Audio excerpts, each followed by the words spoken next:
kono bantal bunga kuwi, Pak. Apa? Bantal bunga nggih mbabukne ibu. Wah, kucing mbok bantali bareng. Lah aku piye kesel tanganku. Kesel? Kesel, Pak. Kesel ya didekek kok iso. Kok ya enggak? Ibu saiki nek kepalane sakit. Wah, nyapa sakit wong ulune lekandrek kuwi. Endang, Pak. Apa to? Dikon iki ana bantal endang. Bantal sing ndi? Kuwi lho sing kembang. Kembang. Kembang ndi kok. Kuwi lho. Ramen kok kucing ya njaluk bantalan barang. Ben. Kan yo pemberani.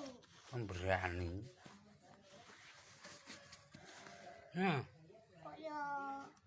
piye? Makasih. Iya, sama-sama. Gini.